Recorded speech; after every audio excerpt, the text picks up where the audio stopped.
नहमदुहु व नुसल्ली अला रसूलिहिल करीम अम्मा बाद फ़अऊज़ु बिल्लाहि मिनश शैतानिर रजीम बिस्मिल्लाहिर रहमानिर रहीम वमन अहसनु क़ौलन मिम्मन दआ इलल्लाह सदक़ल्लाहुल अज़ीम रब्बि इश्रह ली सदरी व यस्सिर ली अमरी वहलुल उक़दतम मिन लिसानी यफ़क़हू क़ौली। अपने दावत दीन और इसके तरीक़ेकार के प्रोग्राम के ज़िमन में अपनी जो गुज़िश्ता नशिस्त हमारी हुई थी उसमें कुछ तमहीदी और अहम नुकात थे जो कि मैंने डिस्कस किए। मैंने महसूस किया कि अपने वो जो नुकात मैंने आपके सामने पेश किए थे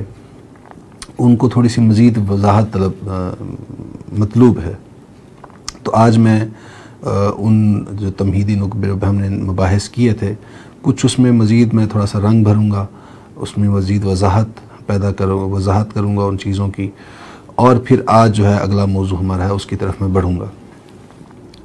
तो सब एक क्विक रिकैप में कर लेता हूँ आपके सामने अपनी जो गुज़श्ता हमारी नशिस्त हुई थी उसकी, कि हम उसमें ये समझा कि दीन की जो दावत है वो है क्या, या दीन का मतलूब क्या है, वो हमने पढ़ा। उसमें डिस्कस किया था ये कि इन ज़िंदगी के दो गोशे हैं, इनफरादी और इज्तमाई, और अल्लाह जो है उसका मुतालबा ये है कि इनफरादी और इज्तमाई दोनों गोशों में उसकी हाकमियत को तस्लीम करते हुए हम उसकी फरमाबरदारी इख्तियार करें। यही तौहीद अमली है और दीन की दावत भी यही है। और जब हम दीन का लफ्ज़ इस्तेमाल करते हैं तो उससे मुराद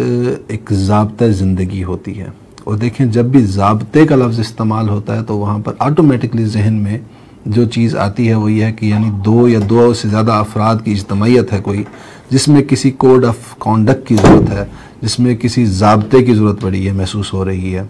तो जब ज़ाब्ता ज़िंदगी की हम बात करते हैं, ज़ाब्ता हयात की बात करते हैं, तो उससे ऑटोमेटिकली मुराद एक निज़ाम की बात होती है, एक इज्तमाई निज़ाम की मुराद होती है उससे।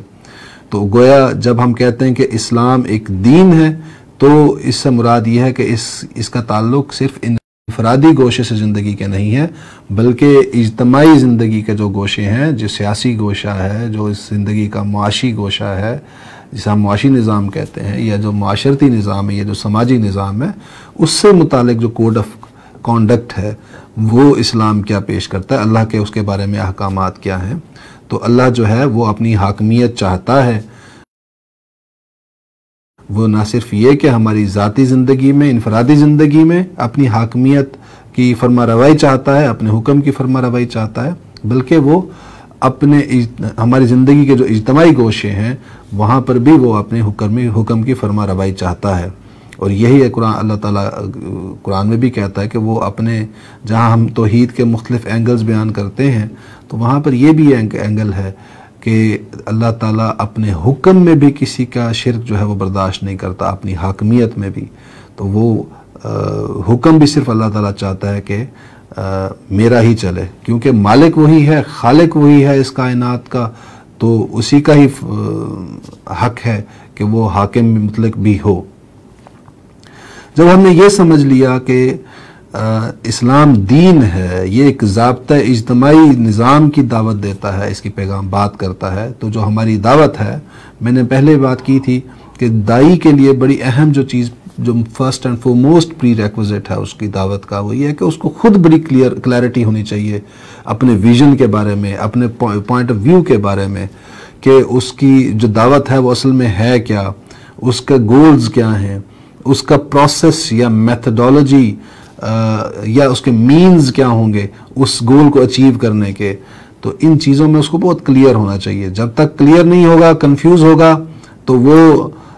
अपने तौर पे ये समझ रहा होगा कि वो मगरिब की तरफ जा रहा है, लेकिन हकीकत में वो शुमाल की तरफ जा रहा होगा और उसे पता भी नहीं होगा। तो clarity of thought and vision जो है ये बड़ी इंपॉर्टेंट है कि आपको पता हो कि आपकी दावत है क्या। फिर मैंने ये बात भी की थी कि इस्लाम जो है, जब आप इसकी दावत देते हैं, जब आप कहते हैं कि ये ज़ाब्ता ज़िंदगी है और जो है इसका सिर्फ इनफरादी गोशे तक ये महदूद नहीं है, बल्कि इज्तमाई ज़िंदगी के जो गोशे हैं उनसे भी ये मुताल्लिक़ है। तो हमने ये कहा कि उसमें ये जो दावत है ये दीन की, अल्लाह क्योंकि मालिक सिर्फ हमारा तो नहीं है, खालिक हमारा तो नहीं है, वो कुल नौए इंसानी का खालिक है। तो उसका जो ये पैगाम है, ये जो कोड ऑफ लाइफ अल्लाह ने दिया है, वो तमाम नोए इंसानी के लिए है। इस पर कोई हमारे फ्रेंचाइज राइट्स नहीं है कोई सोलली। हाँ, जो इस उसके अहकाम पर अमल करेगा वही उसका नुमाइंदा है अल्लाह का, वही उसका खलीफा है, वही उसका हकदार है कि उसको इज़्ज़त दी जाए। तो इस ज़मीन में जब हम ये कहते हैं कि इस्लाम सब के लिए है या दीन सब के लिए, तो फिर हमारा जो अप्रोच है वो इंक्लूसिव हो जाती है, एक्सक्लूसिव नहीं रहती कि उधर तुम इधर हम नहीं। ये दावत जो है हम इसको जब हम प्रेजेंट करेंगे नोए इंसानी के सामने, तो उसको इस अंदाज में प्रेजेंट करेंगे कि ये हम सब की इज्तमाई मताए हयात है। इससे जहाँ हमारा फ़ायदा वहाँ उनका भी फ़ायदा है। जो उनके मसाइल हैं, जो उनके प्रॉब्लम्स हैं ज़िंदगी के, वो उनके हमारे पास भी वही प्रॉब्लम्स हैं, और हम दोनों के मुश्तरका जो मसाइल हैं ज़िंदगी के, इज्तमाई ज़िंदगी के, उसके लिए ये हमारे पास सोल्यूशन है। तो इस अंदाज से आप उनको प्रेजेंट करें, ना सिर्फ ये इस तरह से नहीं कि तुम जैसे हम करते हैं कि तुम काफिर हो तो हम मुसलमान हैं, तो आप इंक्लूसिव अपने आप को और उनको एक्सक्लूसिव बना के जब प्रेजेंट करते हैं, यानी अपने आप से अलग करके, तो अलग करके नहीं, अपने साथ एक पेज पर लाएं उनको कि आप यूँ इस अंदाज में समझाएं कि जैसे उनके और आपके मसाइल मुश्तरका हैं। नोए इंसानी की हकीकत तो ये है कि इज्तमाई मसाइल जो हैं वो तकरीबन मुश्तरका ही हैं। तो उनको इस तरह से, इस अंदाज से आप पेश करेंगे दीन को कि जैसे ये हम दोनों की मुश्तरका मताए हयात है। अब अल्लाह ताला ने इंसान को, जो हमने फिर ये डिस्कस, एक पॉइंट ये भी किया कि इंसान को अल्लाह ताला ने उसकी फितरत के अंदर खैर और शर की या राइट और रॉन्ग की तमीज़ करने की सलाहियत रखी है। और ना सिर्फ ये कि सलाहियत रखी है, बल्कि उसके अंदर ये जज्बा भी रखा है कि वो बुराई से ख़ुद को रोकना चाहता है और अच्छाई की तरफ वो राग़िब होता है। ये भी उसके अंदर जज्बा पाया जाता है, अल्लाह ने रखा है। लेकिन ये इंसान की जो फितरत की बदीहात हैं, ये मसख़ भी हो जाती हैं। इंसान जब अपने एनवायरनमेंट से इंटरेक्ट करता है तो वो अपने एनवायरनमेंट से बहुत कुछ वो अपने अंदर एब्जॉर्ब करता है, बहुत कुछ है वो अपने अंदर एसिमिलेट करता है। जैसे हदीस में आप सल्लल्लाहु अलैहि वसल्लम ने फरमाया कि कोई भी शख्स पैदा होता है तो फितरत इस्लाम लेकर पैदा होता है, फिर उसका माहौल है जो उसे ईसाई या मजूसी या यहूदी बना देता है उसे। तो ये हमारा माहौल है जिसके साथ हम इंटरेक्ट करते हैं, तो वो हमारे अंदर उस एनवायरनमेंट की जो पोल्यूशन है वो हमारे अंदर शामिल हो जाती है, एब्जॉर्ब हो जाती है। तो जो इंसान की फितरत है, इसको हम कहते हैं कि परवर्ट हो जाती है। वो फितरत परवर्ट होने का मतलब यही है कि इंसान जो अपने जो बिल्कुल जो इनोसेंट पाथ है उसका, जो लाइफ का होता है, जो कि बिल्कुल क्लियर होता है, वहाँ पर जो है वो कुछ दाग जो है वो नमूदार हो जाते हैं। तो अगरचे फितरत जो है एक सोर्स ऑफ गाइडेंस हो सकता है, लेकिन जैसा हमने कहा कि इंसान का माहौल अगर सालेह ना हो, एक मस्बत माहौल ना हो, एक कंस्ट्रक्टिव माहौल ना हो, जहाँ बातिल का निज़ाम जो है वो उसका दौर दौरा हो, तो वो माहौल जो है वो आपकी जो ज़ाती, आपकी जो फितरी जो आपके रुझानात हैं उनको भी तब्दील कर देता है, वो उन पर असरअंदाज होता है। तो इस वजह से, इस ज़रूरत के पेश नज़र अल्लाह ने महसूस किया कि मैं इनके लिए, अपनी इस नौ के लिए, अपने नौ इंसानी के लिए कोई एक अल्टरनेट सोर्स भी ऑफ गाइडेंस प्रोवाइड करूं इनको। तो उस मकसद के लिए उसने इंसानों के पास अपने रसूल भेजे जो उन्हीं में से थे, ताकि उनको कोई एलियन का एहसास, एलियन होने का एहसास ना हो। कभी अगर मलाइका में से वो भेजता रसूल बनाकर, तो इंसान कह सकता था कि ये काम जो है ये मलाइका तो कर सकते हैं, हम तो नहीं कर सकते। तो उसने अपने ये जो नौ इंसानी थी, इसी में से ही अपने रसूल खड़े किए, ताकि लोगों को अपने उन रसूलों के साथ एक सिमिलैरिटी का एहसास हो। ये हम आगे जाके पढ़ेंगे इसको भी कि दाई और उसके ऑडियंस के दरमियान जो सिमिलैरिटी है उसका कितना इम्पैक्ट होता है। तो ये जो रसूल हैं, ये गोया अल्लाह ताला की तरफ से एक हुज्जत बन के भी आ गए कि अब आपके पास, अगर अब आप अल्लाह के हुक्म पर अमल नहीं करेंगे तो आपके पास एक्सक्यूज़ नहीं होगा। आप फितरत के मामले में तो कह सकते थे कि मैं अपनी फितरत की आवाज़ नहीं सुन सका, मेरे कानों तक वो आवाज़ नहीं पहुंची। लेकिन अब जब एक रसूल सामने आ गया, एक दावत लेकर, एक पैगाम लेकर, एक किताब लेकर, तो अब आप कैसे कोई एक्सक्यूज़ पेश कर सकते हैं। तो अब जो है वो ये जो रसूल थे ये अल्लाह ताला के नुमाइंदे बनकर आए। जब तक हजूर सल्लल्लाहु अलैहि वसल्लम रहे, हज़रत आदम से लेकर हजूर सल्लल्लाहु अलैहि वसल्लम तक, ये जो नुमाइंदगी है अल्लाह ताला ने जो अपने, जिसको हम कहते हैं कि खिलाफत है अल्लाह ने अपनी दी है, वो जितने वो अंबिया को दी है, तो ये नबी जो थे अपनी इनफरादी हैसियत में अल्लाह के खलीफा थे अपनी जिस कौम की तरफ भी आए। ये हजूर सल्लल्लाहु अलैहि वसल्लम चूंकि आखिरी नबी थे, आपके बाद कोई नबी नहीं आना था, तो आपकी जो रिसालत थी उसके जो फ़र्ज़ मनसबी था उसके अदा करने के लिए आप सल्लल्लाहु अलैहि वसल्लम ने एक इदारा तश्कील दिया, जिसको हम कहते हैं कि उम्मत का इदारा तश्कील दिया। यानी वो काम जो कि नबी इनफरादी हैसियत में करता था, अब वो रिस्पॉन्सिबिलिटी हजूर सल्लल्लाहु अलैहि वसल्लम ने अपनी उम्मत को डेलीगेट कर दी कि अब ये काम तुमने करना है। पूरी मैंने यहाँ अरब तक कायम कर दिया है, इस इलाके में कायम कर दिया है, अब कुल आलम के अंदर ये पैगाम लेकर जाना, इसको इस निज़ाम को कायम करने की जद्दोजहद करना, ये अब तुम्हारी रिस्पॉन्सिबिलिटी है। तो ये रिस्पॉन्सिबिलिटी जो है अब कलेक्टिव हो गई, आप कह लें अवामी हो गई, इज्तमाई हो गई एक जिम्मेदारी कि अब हर मुसलमान अपनी ज़ाती हैसियत के अंदर अल्लाह का खलीफा है, वो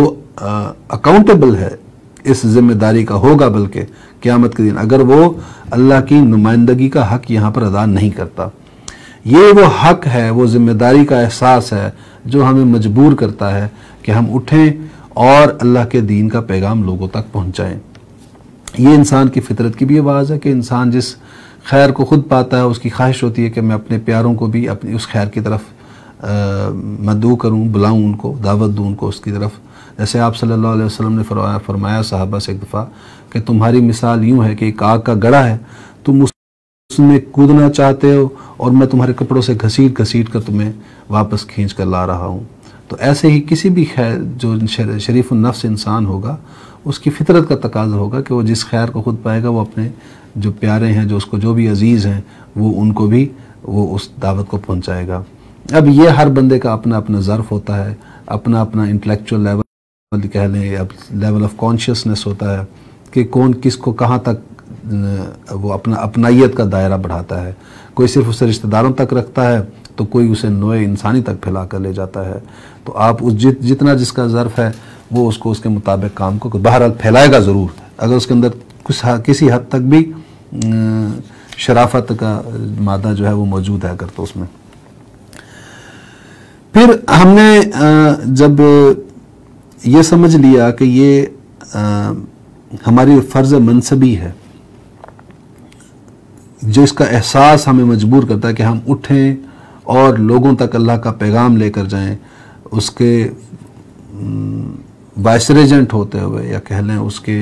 नायब होते हुए या उसके नुमाइंदे होते हुए, तो अब हम इस दावत को किस अंदाज से प्रेजेंट करें लोगों को कि लोगों पर इसका असर जो है वो मस्बत हो, ये हमारी जो दावत है वो इफ़ेक्टिव हो, पुरअसर हो। उसके ज़िम्मन में हमने 4 जहतें थीं जो कि हमने 4 कह लें कि फैक्टर्स हैं जिनको हमने कहा कि हम देखेंगे कि इसमें क्या क्या चीज़ें हैं जिनका ख्याल करने की ज़रूरत है ताकि हमारी दावत जो है वो ज़्यादा इफ़ेक्टिव हो। उसमें हमने पहली जो चीज़ हमने देखी थी वो थी दाई की खसूसियात। ये हमने पिछले प्रोग्राम में हमने पढ़ी थी, दाई की खसूसियात। दाई की खसूसियात में मैं उसका आपको रिकैप दे देता हूँ। जो इम्पॉर्टेंट चीज़ें थी वो उनमें एक तो ये चीज़ थी कि दाई जो है वो उसको क्रेडिबल होना चाहिए। क्रेडिबल जब हम बात करते हैं तो 2 चीज़ें हैं जो कि क्रेडिबिलिटी में बड़ी इम्पॉर्टेंट होती हैं, जो हमारी क्रेडिबिलिटी पैदा करती हैं लोगों की नज़र में। एक तो है हमारी एक्सपर्टीज़। मिसाल के तौर पर अगर आप अपनी फील्ड में पीएचडी हैं, माहिर, आप साइकोलॉजी की फील्ड में अगर आपने पीएचडी की हुई है और आपके मुकाबले अगर कोई दूसरा शख्स बैठा हुआ है जिसने कि एफए की हुई है, तो लोग आपकी बात को ज़्यादा वज़न देंगे क्योंकि वो ये लोग परसेप्शन रखते हैं कि जिसने पीएचडी की है अपनी फील्ड के अंदर, ज़ाहिरी बात है एक्सपर्टीज़ भी उसकी ज़्यादा होंगी, वो अपनी फील्ड के अंदर ज़्यादा माहिर होगा। आपके दांत में अगर दर्द हो और अगर मैं आपको कहूँ कि आप उसके लिए कोई ख़ास गोली खाएं और आपको एक डेंटिस्ट कहे कि फ़लाँ गोली खाएं, तो यकीनन आप डेंटिस्ट की बात को प्रेफर करेंगे कि आप जानते हैं कि वो जो डेंटिस्ट है वो अपनी फील्ड का एक्सपर्ट है। तो आप जो है आपकी एक्सपर्टीज़ जो है वो बड़ी इंपॉर्टेंट रोल प्ले करती हैं। आप दाई तो बन के खड़े हो गए हैं, लेकिन आपके पास दावत की एक्सपर्टीज़ कोई नहीं है, आपके पास इल्म कोई नहीं है ऐसा। जो जितना टूटा फूटा है वो भी बड़ा कंफ्यूजिंग है। एक होल के एक इकाई के तौर पर जो इल्म है वो आपके पास मौजूद नहीं है, बल्कि जुज़ियाती इल्म है आपके पास। और जब जुज़ियाती इल्म लेकर आप दावत के मैदान में जाते हैं तो आपकी एक बात दूसरी बात से टकरा रही होती है, कॉन्ट्रडिक्शंस पैदा हो रही होती हैं। उसके नतीजे में आप लोगों पर असर तो क्या छोड़ेंगे, बल्कि आप उनको मज़ीद मुतनफ़िर करते हैं अपने जो पैगाम है उसके साथ। तो ये आपकी जो क्रेडिबिलिटी का इम्पॉर्टेंट इंग्रेडिएंट है कि आपको एक्सपर्टीज़ होनी चाहिए उस फील्ड के अंदर। मैंने कहा कि आप इनकलाब की बात कर रहे हैं तो आपको सोशल साइंसेस के बारे में पता होना चाहिए, सोशल डायनामिक्स का पता होना चाहिए, आपको पॉलिटिकल डायनामिक्स का पता होना चाहिए, आपको इकोनॉमिक सिस्टम की डायनामिक्स का पता होना चाहिए। आपको ये नहीं पता तो आप जो मर्जी जितने मर्जी आप डिग्रियां ले लें, मुफ्ती बन जाएं, आप खतीब पाकिस्तान बन जाएं, खतीब उम्मत भी बन जाएं, बेशक आप जो मर्जी बन जाएं आप, लेकिन आप एक अच्छे दाई नहीं बन सकते। आप अगर दाई बनना है तो आपको फिर जो आपकी दावत है, इनकलाबी दावत अगर आप दे रहे हैं, तो फिर आपको उसके लिए ज़रूरी है कि आपके पास वो सोशल साइंसेस के जो अलूम है, वो जो फील्ड है उसका नॉलेज हो। उसका सिर्फ नॉलेज ही नहीं बल्कि आपके अंदर विजन भी हो, विजडम भी हो आपके पास। दूसरी जो क्रेडिबिलिटी का सोर्स होता है वो होती है आपके कोल और फेल का जो यगानगत है,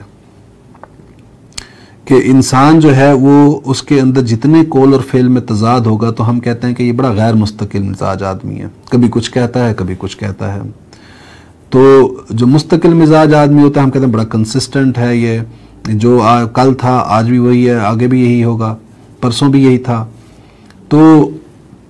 आप जो बात कर रहे हैं आप खुद भी उस पर अमल पैरा हैं और कंसिस्टेंसी के साथ हैं या नहीं है। आप लोगों को तो कह रहे हैं सच बोलें और ख़ुद आप सच बोल रहे हैं या नहीं बोल रहे। आप लोगों को तो कह रहे हैं कि ख़यानत मत करो, आप खुद ख़यानत कर रहे हैं या नहीं कर रहे। तो जो आपका कौल है, आपका अमल भी उसकी अमली तस्वीर हो, उसकी ज़िंदा मिसाल हो, जावेद मिसाल हो उसकी। जैसे मैंने मिसाल भी दी थी एक मुहावरे की उसकी कि best sermons are lived not preached. तो आपका जो असल चीज़ जो है वो तो आपका अमल होता है, आपका इफ़ेक्ट जो असर करता है लोगों की सोच के ऊपर, लोगों की फ़िक्र के ऊपर, लोगों की मोटिवेशन के ऊपर। तो अब ये जो आपका जो कॉल और फेल है आपका कह लें, वैसे तो आपका कॉल भी एक किस्म का एक्शन ही होता है, अमल भी एक किस्म का एक्शन है, दोनों ही हम साइकोलॉजी के अंदर तो इन दोनों को ही बिहेवियर में ही काउंट करते हैं। लेकिन बहरहाल इनकी कॉन्ट्राडिक्शन जो है वो आपके क्रेडिबिलिटी को अफेक्ट करती है। तो आप अगर एक दाई हैं तो आपके अंदर ये कॉल और फेल का तजाद नहीं होना चाहिए ताकि आपकी क्रेडिबिलिटी इंश्योर हो, लोग उससे असर लें कि जो ये बात कहता है वही उस पर अमल भी करता है। अब सवाल यह है कि ये जो आपका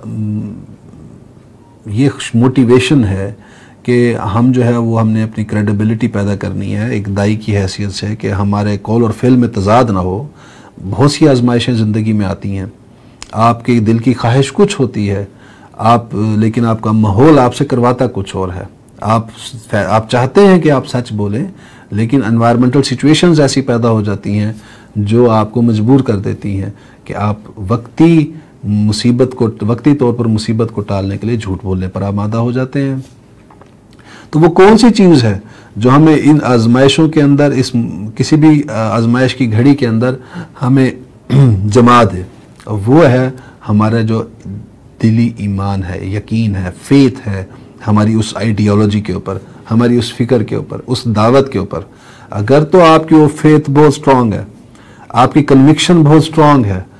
तो फिर ही जाकर ये मुमकिन होगा कि आप हर किस्म की आजमाइश के अंदर भी अपने उस कौल और फेल के तजाद को पैदा ना होने दें, उनके अंदर यगानगत रखें हमेशा। तो ये हमने दाई की जो कैरेक्टरिस्टिक्स थी, और उनमें हमने एक इंपॉर्टेंट कैरेक्टरिस्टिक्स ये भी पढ़ी थी हमने कि जो दाई होता है वो मुतासिब भी नहीं होता, वो इंक्लूसिव होता है, वो अपने किसी कबीले या ख़ानदान की असबियत में मुब्तला नहीं होता, उसके लिए जो उसके मुखातबीन हैं वो कुल नोए इंसानी हैं और सब एक जैसे हैं, उसके लिए बराबर होते हैं। वो किसी असबियत की वजह से ये नहीं होता कि वो हक बात को छुपा जाए। अगर वो कोई बात कर रहा है, कोई दावा कर रहा है, तो वो दावा चाहे उसके अपनों के खिलाफ ही क्यों ना जाए, वो उसकी परवाह नहीं करता। ये कैरेक्टरिस्टिक्स जो थी ये हमने पढ़ी थी दाई के लिए कि जो कि बड़ी ज़रूरी है। फिर उसके बाद दूसरा इंपॉर्टेंट चीज़ जो थी हमने टोटल 4 चीज़ें पढ़ी थी कि दाई की खसूसियात वो हमने पढ़ ली कि उसकी क्या कैरेक्टरिस्टिक्स उसके अंदर होनी चाहिए जो कि जिसकी वजह से वो एक इफेक्टिव पर दाई बन सकता है, वो हमने पढ़ लिया। दूसरा था कि जो दावत जिनको देगा, जो मुखातिब हैं उसके, उनकी कुछ नफ्सियात होती है, उनके कुछ कॉन्टेक्सचुअल फैक्टर्स होते हैं, उनको क्या कोई वेटेज देनी चाहिए या नहीं देनी चाहिए, दावत के अंदर इनका क्या रोल होता है, इनकी कितनी वेटेज होती है, कितनी रेलेवेंस होती है इन चीज़ों की, जो मुखातिब हैं उसकी दावत के, उनकी जो नफ्सियात है, ये दूसरा पहलू था। तीसरा था कॉन्टेक्सचुअल फैक्टर्स का कि जिस माहौल में आप रह रहे हैं उस माहौल के अंदर अगर आपने दावत देनी है तो कैसे देंगे, कौन कौन सी चीज़ों का आपको ख्याल करना होता है। चौथी चीज़ थी कि जो भी आपका मैसेज है, दावत है आपकी, पैगाम है आपका, उसका कंटेंट कैसा होना चाहिए, उसका बयान कैसा होना चाहिए, अंदाज, तर्ज इस्तदलाल कैसा होना चाहिए, तर्ज तखातब कैसा होना चाहिए आपका। तो ये मैसेज का जो कंटेंट है वो चौथा पॉइंट है, वो भी हम बाद में डिस्कस करेंगे। आज हम जो है वो हम जो मुखातिब की जो है जो पर्सपेक्टिव से देखेंगे कि कौन कौन सी चीज़ें हैं जो हमें मुखातिब की नफ्सियात के पर्सपेक्टिव से हमें सामने रखनी चाहिए। सबसे पहले तो मैं आपके सामने जो एक चीज़ लाना चाहूँगा कि चूँकि ये जो दीन का काम है, इसके जो असल जो कह लो कि जो प्राइमरी गार्डियंस जो होते हैं वो तो अल्लाह के जो नुमाइंदे होते हैं, वो अल्लाह के नबी होते हैं, और वो जो अंबिया होते हैं उनका जो उसवा है वही हमारे लिए मशअल राह होता है, वही हमारे लिए राह हिदायत होता है, हमारे लिए गाइडेंस होती है, सोर्स ऑफ गाइडेंस। तो हम अगर अंबिया के तर्ज अमल को देखें तो देखें, ये देखना बड़ा इम्पॉर्टेंट है कि उन्होंने जब दावत लेकर उठे हैं तो उन्होंने सबसे पहले किन लोगों को मुखातिब किया है, अपने कबीले में या अपनी कौम में या जिस माशरे में वो खड़े हुए थे दावत लेकर, उसमें आप देखें तो नज़र आएगा कि जो दावत के सबसे पहले मुखातबीन थे वो जो सोसाइटी के या उस कौम के जो इन्फ्लुएंशल्स थे, जो पुरअसर अफराद थे, उनको लाकर उनके पास दावत लेकर गए अनबिया। आप हजूर सल्लल्लाहु अलैहि वसल्लम को भी देखें, अगर उनकी सीरत को भी, तो सबसे पहले दावत जो दी है तो उन्होंने अपने जो कुंबा है, कबीला है बनु हाशिम, उनके जो बड़े बड़े सरदार थे उनको बुलाया और उनके सामने अपनी दावत को पेश किया। सवाल ये है कि मैं इसकी डिटेल्स में नहीं जाता, जो जिसको शौक़ हो इन चीज़ों को गहराई में जाकर एक्सप्लोर करने का, तो वो जाकर देखें कि तमाम अंबिया का तरीक़ाकार यही रहा है कि उन्होंने जो दावत दी है सबसे पहले जो सोसाइटी के जो इन्फ्लुएंशियल लोग थे उन लोगों को जाकर दावत दी है। क्या वजूहात थी जिनकी वजह से उन्होंने प्रेफर किया? सवाल तो ये भी अहम है ना कि ये कि हिकमत के नुक्ते नज़र से कि आखिर क्यों कि अंबिया जो हैं वो प्रेफर करते हैं, उन्होंने प्रेफर किया इन्फ्लुएंशियल्स को अपनी दावत के मैदान में। उसकी बहुत सी वजूहात हमारे सामने नज़र आती हैं। उनमें से एक तो जो चीज़ नज़र आती है वो है कि जो आम आवाम होती है वो ये जो उनकी जो सोसाइटी के इन्फ्लुएंशियल लोग होते हैं, जिनको आप कहते हैं साहिब इक़्तिदार लोग, जिनको आप इंटेलेक्चुअल्स भी कह सकते हैं, आप उनको इंटेलिजेंशिया भी कह सकते हैं, आप उनको एलीट्स भी कह सकते हैं, मुख्तलिफ नाम आप दे सकते हैं उनको, जो ट्रेंड सेटर्स होते हैं, जो लोग ये लोग जो करते हैं, लोग बाकी जो नीचे आम आवाम होती है वो इनके ट्रेंड्स को फॉलो करती है, इनके लाइफस्टाइल को फॉलो करती है, इनके अफकार को फॉलो करती है, इनसे इन्फ्लुएंस्ड होती है। जैसे कहते हैं अन्नासु अला दीन मुलूकिहिम, लोग तो अपने मलूक, अपने हुक्मरानों पर के दीन पर चलते हैं, उनकी राह पर चलते हैं, जिस रास्ते पर वो चलते हैं इसी रास्ते पर अवाम चलती है। तो अगर ये इनमें से, इस तबके में से कोई आपके साथ आ जाएगा तो उसका आपकी दावत पर बड़ा पॉजिटिव इम्पैक्ट होता है, लोगों की साइकोलॉजी पर उसका बड़ा इम्पैक्ट होता है कि यार ये इतना ज़हीन लोग भी इस दावत के मैदान, इस दावत के साथ जुड़े हुए हैं। आप हमारे यहाँ देखें कि आपको नज़र आएगा कि ये जो हमारे सेलिब्रिटीज़ हैं, क्रिकेट के सेलिब्रिटीज़ हैं, ये जो मीडिया इंडस्ट्री है, हमारी शोबिज़ की इंडस्ट्री है, उसके जो सेलिब्रिटीज़ हैं, जब वो किसी जमात के साथ जुड़ जाते हैं तो उसको प्रोजेक्ट किया जाता है बहुत ज़्यादा। वो क्यों प्रोजेक्ट किया जाता है? आम अवाम ये देखकर बड़ा असर लेती कि यार ये जमात तो बड़ी ज़बरदस्त होगी, जिसके अंदर इतनी बड़ी बड़ी सेलिब्रिटीज़ जो कि दुनिया के अंदर मगन थे, गर्क हुए हुए थे, तो इस जमात ने उनकी ज़िंदगियाँ बदल दी, उनको अपने साथ जोड़ लिया। तो उसका अपना एक इम्पैक्ट होता है। और वो जब सेलिब्रिटीज़ इस तरफ से इस तरफ आ जाती हैं तो लोग जो हैं उनका रुझान भी उतर चला जाता है कि हम जहाँ पर जुनैद जमशेद की गाने सुना करते थे, अब हम नाते सुने होंगे उसकी। अब हम सईद अनवर की पहले जहाँ पर क्रिकेट के ऊपर कमेंट्री सुनते थे, अब हम दीन के ऊपर उसकी कमेंट्री सुनेंगे। तो उसका इम्फेक्ट जो है वो अपने ऑडियंस के ऊपर ज़रूर होता है, लाजमी होता है। फिर उसके अंदर एक अहम पहलू ये भी है कि अंबिया जो हैं, मैंने शुरू में कहा था कि ये ऑल इंक्लूसिव होते हैं, या कोई भी दाई, इनकलाबी दाई जो है वो अल्लाह के दीन का अगर कोई प्रचारक है, उसका दाई है, अलमबरदार है, तो वो इंक्लूसिव होगा, एक्सक्लूसिव नहीं होगा। उसके लिए ये जो दीन का पैगाम है ये कुल नोए इंसानी के लिए है ये। तो ये जो अंबिया हैं ये कोई तबकाती तकसीम पैदा करने के लिए नहीं आते। इनके जो गोल्स हैं इस लाइफ के जो होते हैं, ये इनकी जो स्ट्रगल है उसके अंदर ये ऐसा एलिमेंट कुछ नहीं होता, कभी नहीं होता कि ये एक तबके को उल्टा कर देंगे और दूसरे तबके को उसके ऊपर ले आएंगे, और यानी एक तबके को दबा कर दूसरे तबके को उसके ऊपर हाकिम बना देंगे। ये ऐसी कोई इनके गोल्स में शामिल नहीं होती। ये फसाद को फसाद से नहीं बदलते। इनके लिए खैर ख्वाही जो है वो सब की मतलूब होती है, चाहे वो हुक्मरान हो, जो साहिब इख्तियार लोग होते हैं वो हो, या वो जो आम आवाम है उनमें से कोई हो, तबके में से। तो इनकी दावत सब के लिए होती है, मुश्तरका होती है, जो इनके साथ आ जाए। ये जो पैकेज है इनकी दावत का वो सब के लिए है। यदि आप कह लें कि इनके अंदर कोई तासुब, किसी तासुब से पाक होते हैं, खैर ख्वाही के जज्बात होते हैं इनके अंदर, तो दाई कोई भी होगा उसके अंदर जो जज्बात होंगे उसकी दावत के अंदर वो रिफ्लेक्ट होंगे, उसकी खैर ख्वाही के जज्बात, वो उसमें तासुब किसी किस्म का नहीं होगा। फिर इसमें एक और अहम जो चीज़ है वो ये है कि जो तबका, जो भी तबका कौम में अपने अहम पोजीशंस पर होता है या आला पोजीशंस पर होता है, कोई भी तबका या कोई भी शख्स, वो कौम में भी अमूमन जो है वो जहानत के एतबार से भी ऊपर ही होता है। जैसी सीढ़ियाँ हैं तरक्की की, जो जितना ज़्यादा ज़हीन होगा वो उतना बुलंद सीढ़ियाँ तय करता जाएगा। आप याद कीजिए उस हदीस को जिसमें आप सल्लल्लाहु अलैहि वसल्लम ने फरमाया कि जो जाहिलियत में आगे थे वो इस्लाम में भी आगे होंगे अगर वो दीन में तफक्कुह करें। तो ये उस नफ्सियाती हकीकत के बारे में, उसके बारे में एक इशारा किया आप सल्लल्लाहु अलैहि वसल्लम ने कि ये कोई भी किसी माशरे के अंदर कोई शख्स जो है अगर वो किसी बुलंद मकाम पर पहुंच जाता तो ऐसे नहीं पहुंच जाता, वो उसकी कुछ सलाहियतें होती हैं उसके अंदर जो कि उसको वहाँ पर ले जाती हैं। तो ये लोग जो हैं ये ज़हीन होते हैं माशरे के। तो ये इनकी सलाहियतें अगर पहले बातिल के साथ लगी हुई हैं, उसको सर्व कर रही हैं, तो उसको तरक्की दिलवा रही हैं। अगर ये सलाहियतें अगर कन्वर्ट होकर इधर आ जाएं तो ये इनकी सलाहियत है, यहाँ पर जो है वो हक की जो है वो तकवीयत के लिए, उसके नमू के लिए,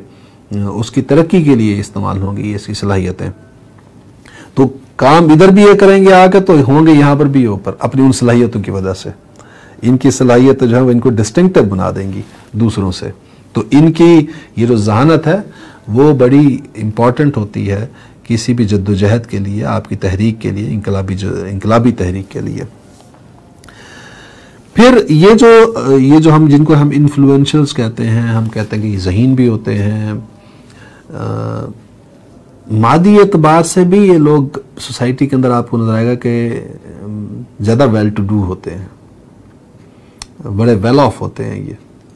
इनकी जो वेल्थ कह लें आप, या मादी जो इनके पास एसेट्स हैं, वो आम लोगों से काफ़ी ज़्यादा होते हैं। अब वो एसेट्स अगर ये इस तरफ हैं, जो लाइन है उसके इस तरफ है, यानी बातिल की तरफ है, तो इनके वो जो रिसोर्सेज हैं, इनके जो एसेट्स हैं, वो जो मादी, वो सारे इनके वो उस बातिल निज़ाम की सर्विस में खर्च हो रहे हैं आप। तो अब अल्लाह जो है वो ज़्यादा हकदार है कि ये जितने भी ज़राए हैं, हम उसके मादी ज़राए किसी के पास, वो उसको अल्लाह की राह में उसका फर्माबरदार बन के उसके दीन की जद्दोजहद के रास्ते में लगाए। तो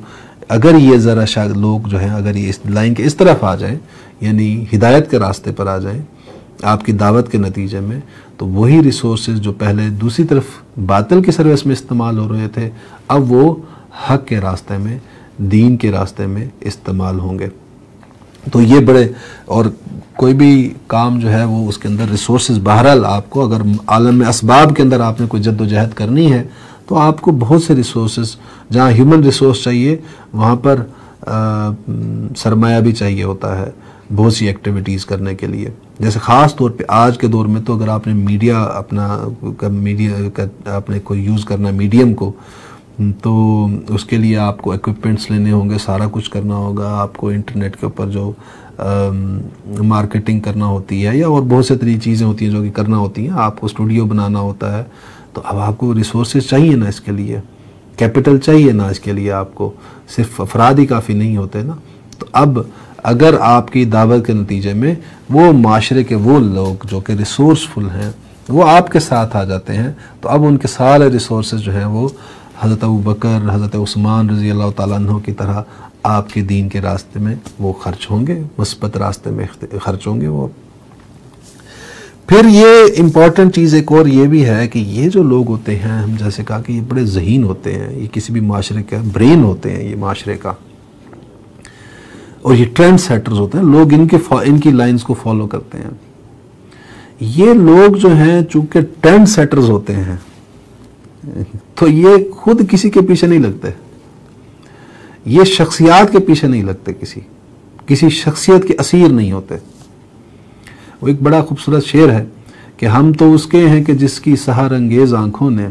ज़माना मोड़कर देखा है, खुद मुड़कर नहीं देखा। तो ये वो लोग होते हैं जो खुद किसी के पीछे नहीं लगते, दूसरों को अपने पीछे लगाते हैं। ये लोग, इनके लिए इम्पॉर्टेंट चीज़ जो होते हैं वो नज़रियात होते हैं, शख्सियात अहम नहीं होती। तो अगर आप अपनी दावत के मैदान में अपनी जो तहरीक है उसके अंदर इन लोगों को शामिल करने में कामयाब हो जाते हैं, तो उसका एक आपको जो नज़र आता है झकसाना,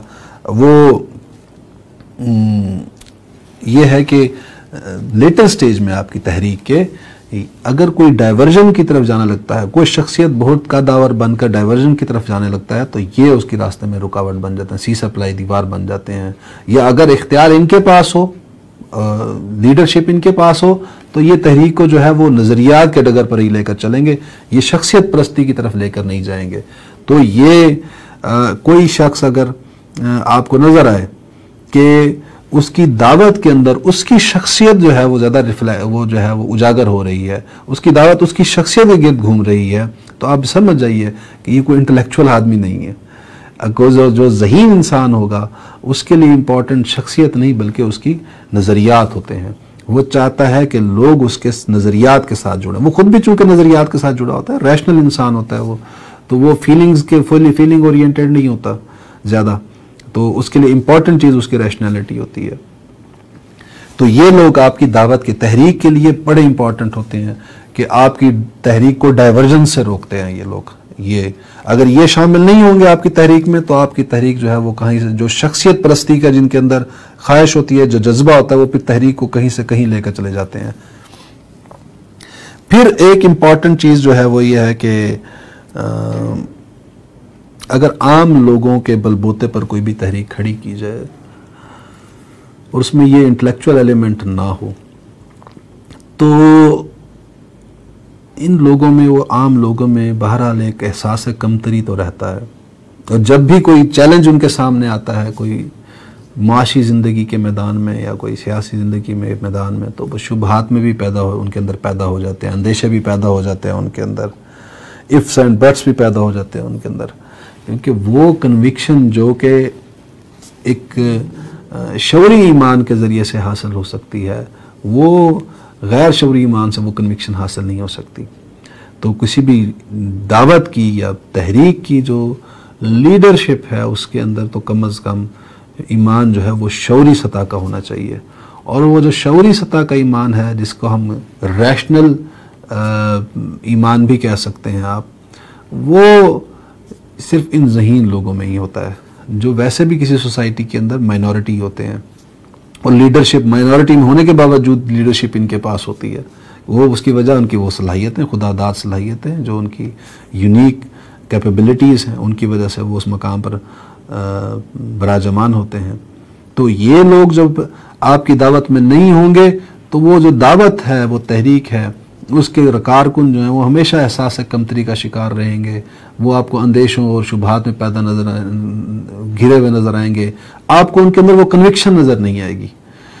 और जब ये लीडरशिप आपकी तहरीक में ये लोग शामिल होंगे, तो आप इस चीज़ों से आज़ाद हो जाएंगे। फिर आपकी जो इनकी कन्विक्शन है, वो ही इनके फॉलोअर्स की कन्विक्शन बन जाती है, जो आम लोग इनके साथ मिलते हैं।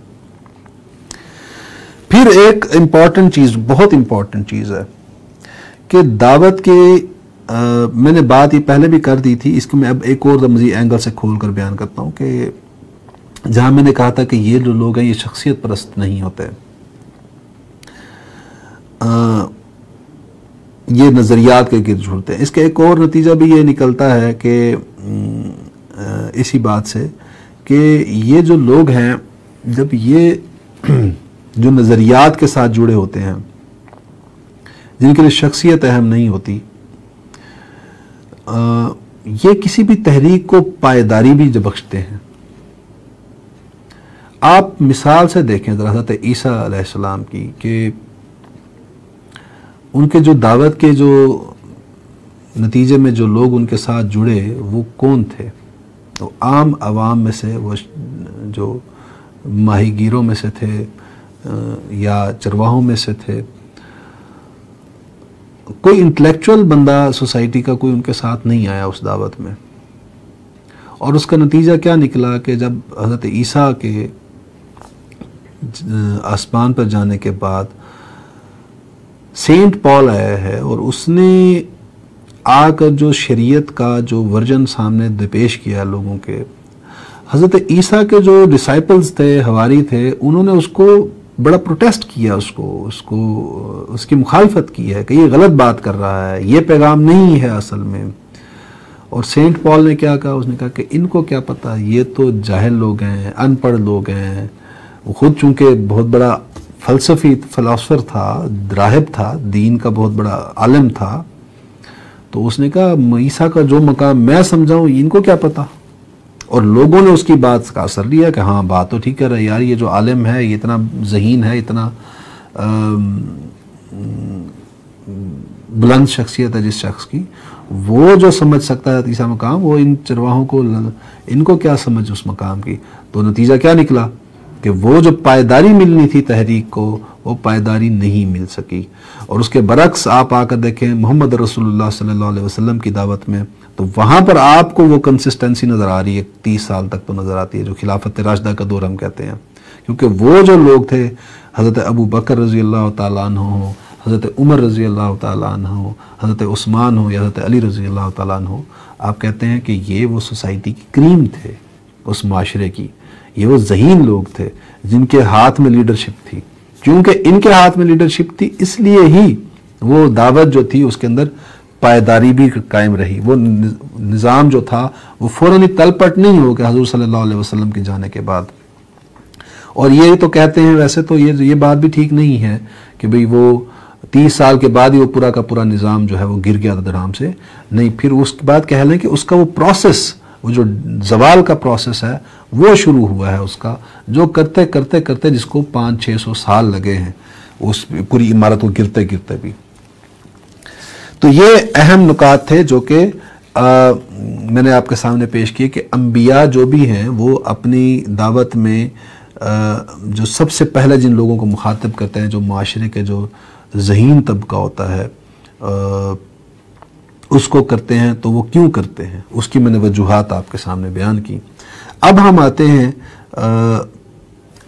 कोई भी आपका जो मुखातिब है उसकी नफ्सियाती पहलुओं की तरफ, उसके साइकोलॉजिकल एंगल्स की तरफ, कैरेक्टरिस्टिक्स की तरफ, कि किन किन चीज़ों को हमें दावत के दौरान मुखातिब जो भी हमारा मुखातिब है उसको जब हम दावत पेश कर रहे हैं तो हमें ख्याल करना चाहिए किन किन चीज़ों का। उसमें सबसे पहली चीज़ तो ये है कि अगर तो आपका जो मुखातब है वो मुब्तदी सतह का है, इब्तदाई सतह का है, उसको कोई भी ज़्यादा चीज़ें जानता नहीं है दीन के बारे में, तो आप उसके सामने अपनी दावत को भी सहल रखें, आसान जो है उसको अहदाफ पेश करें उसके सामने इतना पेचीदा बनाकर मत पेश करें अपने पैगाम को कि वो उससे भाग जाए, वो उसको बहुत मुश्किल लगे या तकलीफ़ माला युताक लगे। तो आप थोड़ा थोड़ा करके अपनी दावत को है उसको पेश करें। हम इसको साइकोलॉजी में शेपिंग का प्रिंसिपल भी कहते हैं कि अगर आपने कोई कॉम्प्लेक्स बिहेवियर किसी को सिखाना हो तो उस कॉम्प्लेक्स बिहेवियर को सिखाने के लिए आप उस बिहेवियर की तरफ बढ़ने वाले हर कदम पर इनकरेज करते हैं, रीइंफोर्स करते हैं लोग उस बंदे को जिसको कि आप चाहते हैं कि वो उस बिहेवियर को अडॉप्ट करे। मिसाल के तौर पर हम किसी को अगर कहते हैं कि सच्चा इंसान बन जाओ, तो ये एक सादा सी डिमांड है हमारी, एक बिहेवियर है सच्चा हो जाना। हम किसी को कहते हैं नमाजी बन जाओ, तो ये एक बिहेवियर है नमाजी बन जाना। हम अगर किसी से ये कहें कि इंसान बन जाओ, तो ये कॉम्प्लेक्स बिहेवियर है। एक इंसान को नमाजी भी होना चाहिए, एक नमाज को एक इंसान अच्छे इंसान को झूठा भी नहीं होना चाहिए, एक अच्छे इंसान को धोखेबाज भी नहीं होना चाहिए, एक अच्छे इंसान को अमानतदार भी होना चाहिए, एंड सो ऑन। बहुत सी फिर कैरेक्टरिस्टिक्स हैं जो कि चाहिए। अब ये एक ही रात में जो है वो किसी के अंदर आप कहें कि वो पूरी जो है शरीयत की टोकरी आप कह रहे हैं कि इखलाकियात की टोकरी आप किसी के अंदर उंडेल दें, ये मुमकिन नहीं है। ये जो ह्यूमन साइकोलॉजी है उसके असूलों के ख़िलाफ़ है। कोई भी चेंज किसी के अंदर जो आता है वो ग्रेजुअल आता है। तो हम क्या करते हैं, हम कहते हैं कि शेपिंग के प्रिंसिपल में कि हम किसी को अच्छा इंसान बढ़ने की तरफ बढ़ने वाले हर कदम के ऊपर हम उसको रीइंफोर्स करते हैं। उसने सच बोला है, हम उसको इनकरेज करते हैं। उसने एक नमाज पढ़ी है तो हम उसको इनकरेज करते हैं उस एक नमाज के पढ़ने पर। उसने आहिस्ता आहिस्ता रीइंफोर्स होते होते वो 1 से 2 पर आएगा, 3 नमाज़ों पर आएगा, 4 नमाज़ों पर आएगा, फिर 5 नमाज़ों पर भी आ जाएगा। तो अपने जो आपका गोल है वो आहिस्ता आहिस्ता उस तक पहुंच जाएगा। तो जो इतना कॉम्प्रिहेंसिव पैगाम है दीन का, जिसमें हम कहते हैं कि ज़िंदगी के इनफरादी गोशे भी शामिल है और इज्तिमाई गोशे भी शामिल हैं, तो ये कोई आसान बात नहीं है। ये रातों रात तब्दीली आने वाली नहीं है, इसके अंदर टाइम चाहिए। तो अगर कोई आपका जो मुखातब है, जो आपका ऑडियंस है, और जो आप कह लें कि जिसकी ज़िंदगी आप बदलना चाहते हैं, अगर आप ये देखते हैं कि उसके जो नॉलेज है वो इब्तदाई सतह का है, तो आप उससे थोड़ी थोड़ी बात करें, आहिस्ता आहिस्ता करके तौहीद की बात करें, फिर रिसालत की बात करें, फिर आखिरत की बात करें। आहिस्ता आहिस्ता सीढ़ियाँ आप जो है वो हम आगे जाकर इसको तफसील से भी पढ़ेंगे इन चीज़ों को कि आपकी जो दावत है उसकी तदरीज क्या होनी चाहिए। तो फ़ौरन ही जो है उसके सामने उसको ऐसी पिक्चर लेकर ना आ जाए जो उसके लिए बड़ी हौलनाक हो जाए। आप उसको कहें कि तुम ये फ़लाँ चीज़ छोड़ दो, तो फ़लाँ चीज़ छोड़ दो, सारा कुछ छोड़ दो, तो वो डर जाए उस चीज़ को देखते ही। तो पहले दिन ही ऐसा नहीं कर देते, पहले उसके अंदर वो मोटिवेशन तो पैदा करें। आप इसको उस एंगल से भी देखें, सीरत के एंगल से, तो आप देखें कि जो हमारी इबादत हैं उसमें जो बहुत बुनियादी इबादत है, जो सबसे अहम इबादत के अंदर समझी जाती है, वो है नमाज। और नमाज जो है वो भी आप देखें कि कितने साल के बाद जाके फ़र्ज़ हुई है। वाक़ई मेराज जब हुआ है तो तब हुआ है, गालबन 11 नबवी बनता है ये। तो 11 साल तक क्या करते रहे हैं हुज़ूर सल्लल्लाहु अलैहि वसल्लम? तो वो 11 साल जो है वो लोगों के अंदर वो ईमान पैदा करते रहे हैं, वो कन्विक्शन पैदा करते रहे हैं, वो जद्दोजहद जो है वो अल्लाह के दीन को गालिब करने की जद्दोजहद, वो तो उस दिन शुरू हो जाती है जिस दिन नबी दावत या पैगाम अपने जो दावत है वो लेकर खड़ा होता है कि कौन है जो अल्लाह की राह में मेरा अंसारी बने, मेरा साथी बने। वो जिस दिन वो नारा लेके खड़ा होता है वो तो उस दिन उस मैदान में वो कूद जाता है। लेकिन उसके अंदर उस दावत में तदरीज नज़र आती है आपको कि पहले जो है वो लोगों के अंदर वो ईमान तो पैदा करो, वो कन्विक्शन तो पैदा करो, वो मोटिवेशन तो पैदा करो कि फिर जब वो पैदा हो जाए तो तुम उन्हें कहो कि नमाज पढ़ो तो वो नमाज पढ़ने लग जाएं, तुम उन्हें कहो कि शराब छोड़ दो वो शराब छोड़ दें, तुम उन्हें कहो कि ज़कात दो वो ज़कात दें, तुम उन्हें कहो कि सूद छोड़ दो वो सूद छोड़ दें, तुम उन्हें कहो कि जेंडर सेग्रीगेशन करो, आप मर्द और जन के इख्तिलात को ख़त्म करो, वो करने के लिए कर लें, तैयार हो जाएं। पहले वो ईमान तो पैदा करें। आपने वो पैदा नहीं किया आपने, तो आप जो है लोगों को कहते हैं कि पर्दा कर लो, जेंडर सेग्रीगेशन कर लो, सूद छोड़ दो, फलां चीज़ छोड़ दो, फलां चीज़ छोड़ दो। ये तो घोड़े के आगे टांगा लगाने वाली बात है। दावत के विधान के पर्सपेक्टिव से देखें, आप जो लेपा पोती के चक्कर में पड़ते हैं ये जाहिर के अंदर कि हम तब्दीली ये ले आएंगे, ये बड़ी अगर अव्वल तो आती नहीं है। जो आपके जो ज़हीन तबका होता है माशरे का वो कभी भी इसको इस तरह से एक्सेप्ट नहीं करता चीज़ों को, वो रिएक्ट करता है इन चीज़ों को। और अगर किसी के अंदर आपको वो आप तब्दीली ले भी आते हैं तो वो भी वक्ती होती है, क्योंकि आपने वो इंटरनल स्पार्क तो पैदा किया नहीं उसके अंदर। तो वो इंटरनल स्पार्क पैदा करने के लिए सब्र चाहिए आपको। तो दावत को अपनी सहल रखें, आसान रखें, और उसको जो आपके जो आपका ऑडियंस हैं, जो आपके उनकी कैपेबिलिटीज़ को देखकर आप कह लें कि उसकी जो भी अंडरस्टैंडिंग है आपके उस पैगाम के बारे में, उसको देखकर ही आप आगे बढ़ें, आहिस्ता आहिस्ता थोड़ा थोड़ा करके। फिर एक इम्पॉर्टेंट चीज़ जो है वो ये है कि आप जो भी आपका मुखातब है वो आप उसको दावत दे रहे हैं, इसीलिए दे रहे हैं ना कि वो किसी और लाइन के इस तरफ खड़ा हुआ है और आप लाइन के इस तरफ आने की दावत दे रहे हैं उसे। तो जिस कौम का वो फर्द रहा है या है अभी भी है, तो उस कौम की एक हमीयत, उसकी एक असबियत उसके अंदर मौजूद है। तो आप कभी भी उसको उस असबियत को टारगेट मत कीजिए डायरेक्ट, वरना वो रिएक्शन में आके वो उसका हाल ये हो जाएगा कि फिर उसके हाथ में जो पत्थर आएगा वो आप पर दे मारेगा। वो रिएक्शन में आपकी बात सुनना तो दूर की बात है, वो आपकी दावत को कुचलने के बाद आ जाएगा वो। तो ये दावत के अंदर इस चीज़ का ख्याल करना चाहिए कि आप उसको वो जो उसकी जो असबियत है या वो जो उसका जो बातिल तसव्वुर है दीन का, उसकी कोई ना कोई ग्राउंड्स तो होंगी। आप उसकी उन ग्राउंड्स को जाकर उसके साथ डिबेट कीजिए, उनके ऊपर, उसके उस अमल पर ना कीजिए, उसके ऊपर अटैक कीजिए डायरेक्ट। वो जो भी काम कर रहा है, जो भी सोच रखता है, उसके पीछे कोई ना कोई बैकग्राउंड होगा, आप उससे डिबेट कर, अच्छा यार तुम्हारी इस बात का जो है वो जो तुम कर रहे हो, इसका पीछे कहाँ से आपको कोई सोर्स इसका बताया मुझे कि ये कहाँ से आपने ये बात घड़ ली है, ये दावा जो आप कर रहे हैं।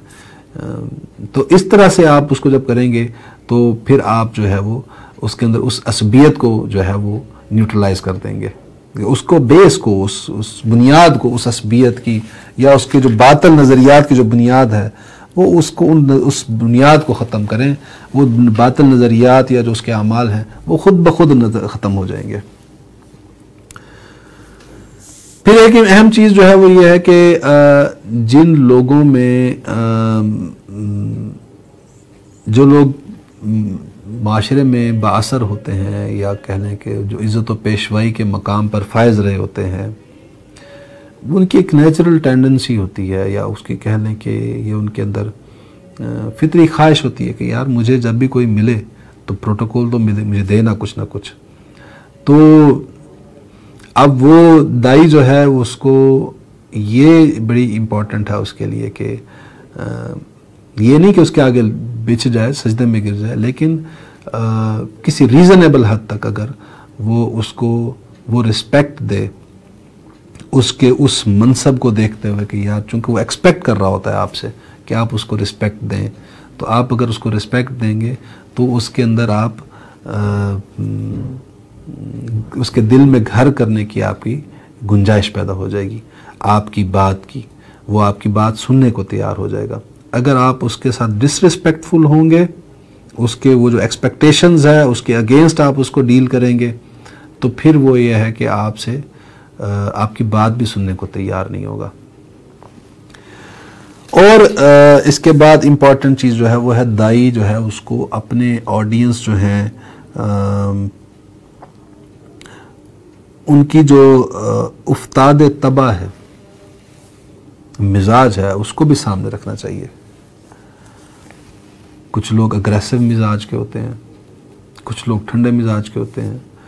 तो अब जब आप एक ठंडे मिजाज के इंसान से मुखातिब हैं जो जिसके अंदर शिद्दत पसंदी नहीं होती, वो है ना, कुरान में भी सूरह निसा के अंदर वो 4 दर्जात अल्लाह ताला ने बयान किए हैं जन्नत में जाने वाले लोगों के, कि नबीयीन होंगे, सिद्दीकीन होंगे, शुहदा, सालेहीन होंगे। ये आप देखें कि इनके मिजाज भी सबको आपको नज़र आएगा कि ये जो सिद्दीकीन हैं इनका मिजाज कुछ और किस्म का होता है, ये जो शुहदा होते हैं इनके मिजाज ही कुछ और किस्म के होते हैं, और ये जो सालेहीन होते हैं ये ठंडे मीठे किस्म के लोग होते हैं, इनका मिजाज वो जंगो जदाल वाला नहीं होता। तो अब आप जब आपके मुखातब जो है वो कोई ऐसा है जो कि सालेहीन के मिजाज का है, आप उसको खड़े होकर शुहदा और जो है वो सिद्दीकीन के लेवल के अंदाज में मुखातब होंगे तो आपकी दावत इफ़ेक्टिव नहीं होगी। आपको उनके साथ जब मुखातब होना है तो उसी तरह ठंडे अंदाज में अपनी दावत को जो है वो इस तरह से पेश करेंगे कि जो उनके मिजाज के साथ कंपैटिबल हो। आपको सीरत में भी नज़र आएगा कि आप सल्लल्लाहु अलैहि वसल्लम से जब लोग आकर कोई ना कोई अपने बारे में रहनुमाई मांगते थे तो आप सल्लल्लाहु अलैहि वसल्लम मुख्तलिफ लोगों को मुख्तलिफ किस्म की हिदायत दे देते थे। वो उसकी वजह क्या होती थी, यही उफ्ताद तबा जो है, मिजाज जो है। इसी तरह अगर कोई आपके सामने अग्रेसिव मिजाज का है कि आपका मुखातब है, आप उसके साथ जो है वो मीठे मीठे होकर ठंडे ठंडे अंदाज में बात कर रहे हैं तो वो उसके साथ मिजाज कंपैटिबल नहीं है। उसके साथ जब आप बात करेंगे तो आपको बड़े इनकलाबी अंदाज के अंदर आपको मुखातब होने की ज़रूरत है, बात करने की ज़रूरत है, वो उससे इफ़ेक्ट होगा, उससे इन्फ्लुएंस होगा। इसी तरह एक और जो अहम बात है जिसका हमें ख्याल करना चाहिए कि दाई जो है उसको जो अपने मुखातिब है उसके इस बात से भी एहतराज या कहना कि अवॉइड करना चाहिए दाई को कि उसका मुखातिब जो है अगर कहीं मसरूफ़ है किसी एक्टिविटी में तो उस वक्त उससे जाकर जो है ना बात ना करे। ये ना हो कि फिर वो जब वो कहीं और मसरूफ़ है, उसका दिमाग कहीं और अटका हुआ है, तो वो उसके लिए आपकी दावत गिरां गुजरे, तकलीफ़ का बायस हो। तो इसमें आप जो है वो बहुत इम्पॉर्टेंट है देखने की बात। ये एक रिवायत भी है हज़रत अब्दुल्ला इब्न अब्बास से, अब्दुल्ला इब्न अब्बास से रिवायत है कि फरमाया कि मैं तुम्हें इस हालत में ना देखूं कि तुम किसी कौम की तरफ जाओ और वो अपने किसी काम में मुनहमिक हों और तुम उनको अपनी दावत देना शुरू कर दो और वो उससे बेजारी महसूस करने लगे, बल्कि तुम इंतज़ार करो जब वो फरागत हासिल कर लें और उनके अंदर रग़बत पैदा हो जाए, रुझान पैदा हो जाए तुम्हारी बात सुनने का, तो फिर उनके सामने अपनी बात पेश करो। तो ये बड़ा इम्पॉर्टेंट है। हमारे यहाँ जो दावत के शौक़ पैदा होता है उन लोगों में, उनके अंदर ये होता है कि आप सुबह और शाम जो है उनका दिल करता है कि बस मैं जो है ना अब तो ना खुद बैठना सुकून से, अपनी कमर जो है वो लगानी है, ना मैंने किसी को कमर जो है बिस्तर से लगाने देनी है। तो वो नहीं देखते कि कोई भी शख्स जो है उनका मुखातिब किस हालत में बैठा हुआ है। वो बस अपनी जो है वो जो मोटिवेशन होती है वो उसको देख करके बस हमने जाकर दूसरे बंदे से जो है वो मैं आपको इससे मुझे याद आया कि बड़ा मज़ेदार एक वाक़या है इससे, और मैं उसको आज तक रिलेट करता हूँ और अक्सर जगहों पर इसे कोट करता हूँ कि ये मिसाल है, ये जो मैंने बात की है इसकी ज़िंदा मिसाल है कि किस तरह से आपकी दावत जो है वो काउंटर प्रोडक्टिव होती है आपके ऑडियंस के ऊपर। मैं एक दिन बैठा, असर का वक्त था, मैं घर में बैठा कुरान मजीद पढ़ रहा था, तो दरवाज़ा नॉक हुआ तो मैं बाहर गया तो कुछ लोग जैसे वो खड़े हुए थे सामने और मुझे पूछा उन्होंने कि आप क्या कर रहे थे। मैंने बताया उनको कि मैं कुरान मजीद पढ़ रहा था। माशाल्लाह माशाल्लाह। तो अभी ये यहाँ पर जो है वो मगरिब के बाद जो है वो हमारे साथ मस्जिद में जमात आई हुई है, यहाँ पर जो है वो दीन का बात होगी और ये होगा वो होगा सारा कुछ, तो आप जो है हम उसकी दावत देते हैं आपको। मैंने कहा जी शुक्रिया। तो साथ ही मुझे कहते हैं कि आप हम चूँकि अभी बाकियों को भी यहाँ दावत देंगे मोहल्ले में, तो आप हमारे साथ क्यों नहीं चलते। तो मुझे गुस्सा आया बड़ा शदीद। मैंने कहा यार आप कैसी बातें कर रहे हैं, मैं कुरान मजीद पढ़ रहा हूँ अंदर बैठा और आप मुझे कह रहे हैं मैं उसको छोड़कर मैं आपके साथ इधर लग पड़ूँ। तो क्या हुआ कि इग्नोर किया इस फैक्ट को, वो जो दाई था वो इग्नोर कर रहा था इस फैक्टर को कि ये बंदा जो है वो कहीं और मसरूफ़ है, वो मेंटली कहीं और कंज्यूम्ड है इस वक्त, तो आप उसको कहीं और अपनी तरफ मुखातब कर रहे हैं। अब होना तो ये चाहिए था कि जैसे ही उन्होंने मुझसे पूछा, मैंने बताया कि मैं कुरान मजीद पढ़ रहा हूँ, तो उनको चाहिए था कि उस वक्त वहाँ से चले जाते। मुझे मेरी उस एक्टिविटी से डिसएंगेज करना काउंटर प्रोडक्टिव हो सकता है। इसी तरह आपके ऑडियंस जो हैं वो अपने किसी काम में मसरूफ़ हैं, कोई नौकरी में बैठा हुआ है, कोई कारोबार में मसरूफ़ है, तो आप उसको फ्री होने दें पहले, उसके बाद अपनी दावत उसके सामने पेश करें। उसके बाद जो दाई है उसको एक चीज़ ये भी ख्याल रखना चाहिए कि उसकी जो दावत है वो मुख्तसर हो, जामे हो और मुदल्लल हो, और उसके अंदर उसको बेजात तवालत जो है उसको भी अवॉइड करना चाहिए और तकरार को भी अवॉइड करना चाहिए। बार बार एक ही बात को रिपीट नहीं करना चाहिए, ये भी बोर्डम पैदा करता है उसके ऑडियंस के अंदर। लोग ज़्यादा लंबी बात नहीं पसंद करते। जो इफ़ेक्टिव जो है वो दाई होता है उसकी खुशियात में से ये भी होती है कि वो अपनी बात जो है वो बहुत मुख्तसर करता है, बहुत जामे अंदाज में करता है और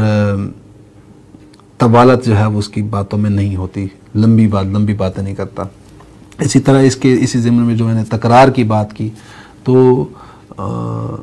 ये कि आप रोज़ जो है वो खड़े हो जाएं अपना कि मैं रोज़ दर्स देना है, तो ये भी लोगों के लिए जो है वो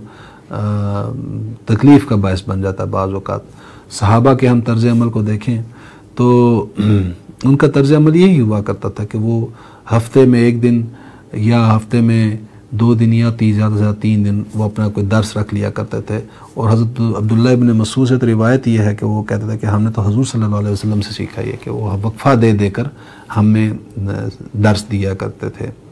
तो ताकि हमारे अंदर जो है वो उकताहट पैदा ना हो जाए उस दावत के साथ। तो ये जो बार बार की तकरार है, तवालत है, लंबे लंबे लेक्चर्स जो हैं कर रहे हैं आप उसके, तो ये जो है ये भी आपके जो ऑडियंस हैं उसकी तबीयत पर उनकी गिरां गुजरता है। और जब उनकी अंदर तबीयत में वो गरानी पैदा हो जाती है, वो बोर्डम पैदा हो जाता है, वो रिएक्शन पैदा हो जाता है उस दावत के साथ, तो फिर वो आपकी बात को ना तो सुनते हैं ना अपने अंदर एब्जॉर्ब करते हैं वो। और उसके अंदर आखिरी जो बात जो है अहम जो है वो है कि जब कभी दाई को अपने मुखातब के अंदर जो है हट धर्मी जो है वो नज़र आ रही हो या कोई उनाद नज़र आ रहा हो, रिएक्शन नज़र आ रहा हो अपनी, उसको चाहिए कि बात को फ़ौरन ख़त्म कर दे। इस कोशिश में मत पड़ जाए कि मैं वो इसको गुस्सा आ रहा है तो मैं इस गुस्से को यार काउंटर करता हूँ, ठील करता हूँ, हैंडल करता हूँ। ये इसको न्यूट्रलाइज करने की कोशिश करने में वो आप उसको मज़ीद एग्रीवेट करेंगे। बेहतरीन तरीका ये है कि आप उस वक्त उस बात को ख़त्म कर दें, मौजू को बदल दें, मौजू कहीं और किसी और तरफ बदल के बात शुरू कर दें। और जब वो गुस्सा की कैफियत ख़त्म हो जाए आपके मुखातब के अंदर, तो फिर दोबारा आप बेशक बात करें, लेकिन उस स्टेज के ऊपर आप अवॉइड करें कि अपनी उस आर्ग्यूमेंट को, अपनी उस बात को मज़ीद तवालत मत दें, उसको उसी वक्त ख़त्म कर दें। तो आज ये हमने कुछ अहम नुकात थे जो हमने मुखातब जो हैं आपके ऑडियंस होते हैं आपकी दावत के, वो जो आपके ऑडियंस हैं उनकी नफ्सियात के एंगल से हमने देखा कि क्या क्या चीज़ें हैं जो कि हमें जिनकी एक दाई को ख्याल करना चाहिए। ये नहीं करेंगे तो आपकी दावत आपके ऑडियंस को के ऊपर असरअंदाज होने के बजाय बल्कि काउंटर प्रोडक्टिव हो जाएगी। अगली नशिस्त में हम इंशाअल्लाह पढ़ेंगे कि कॉन्टेक्सचुअल फैक्टर्स कौन कौन से होते हैं जो हमें देखने चाहिए, और जो मैसेज है हमारा उस मैसेज का कंटेंट कैसा होना चाहिए। तब तक इजाज़त दीजिए। अल्लाह हाफिज़।